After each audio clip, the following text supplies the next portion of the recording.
think a lot of students think that the process for applying to Oxford and or Cambridge is massively different. There's a lot of mystique around the admissions process.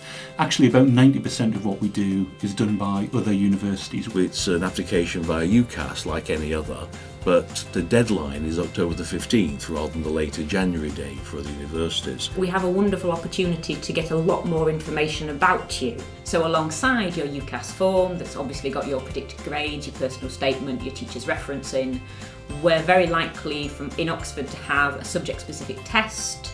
About 80% or more of candidates will have a subject-specific test to sit. We may ask for submitted coursework for humanities subjects, maybe some of the social sciences as well. We send off or let people fill in a supplementary questionnaire which allows them to tell us their AS results, but also a bit more smaller scale information as well. Because that's a very important part of our procedures, is looking at the results that people have actually got already in their AS module scores. And then there's also the interview that happens in early December. And I think the second thing to say is that it's actually a really individual process.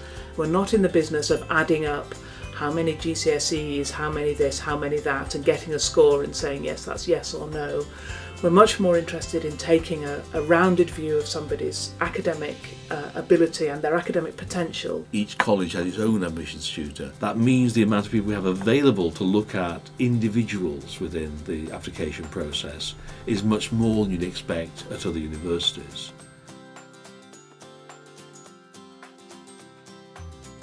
Well, it is a holistic process. We're looking at everything, but there are some more obvious things we need to concern ourselves with, and the most obvious of them is grades. We are recruiting to a really academic course, so we're interested in academic things. So we are less interested in the other things that people do as part of a rounded life. What we're really focusing on is how their academic performance and their academic ambitions match with the course that we've got. So we want students who are really committed and engaged by the subject they're applying for.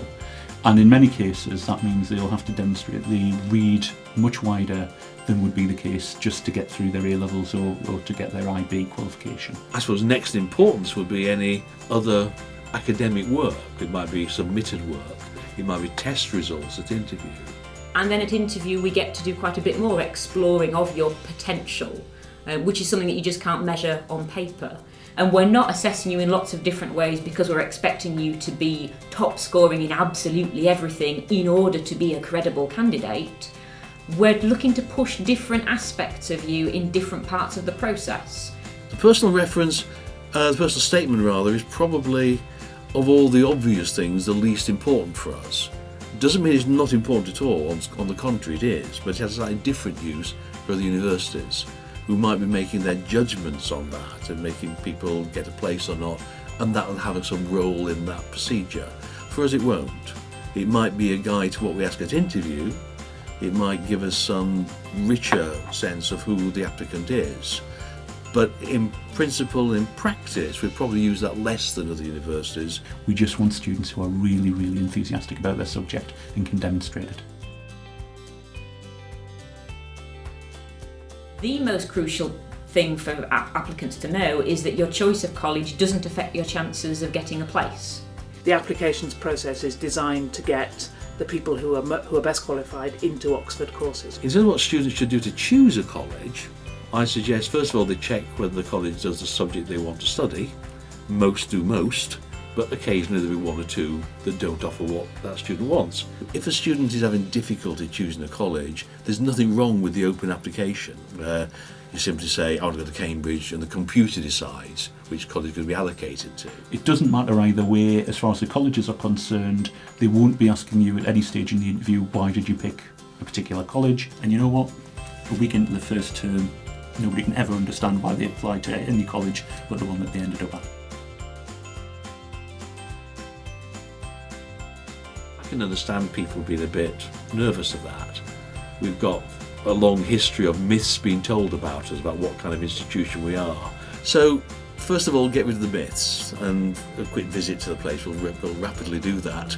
Talk to students and academics who are here. And if you talk to students that are here, you'll discover that Oxford is already full of people just like you. Most of our students are in every other way apart from being clever, very ordinary. I think the key thing is make sure the course is exactly what you want it to be. So we offer the course that you want to do and that you think will extend you and develop you and take you to where you want to be.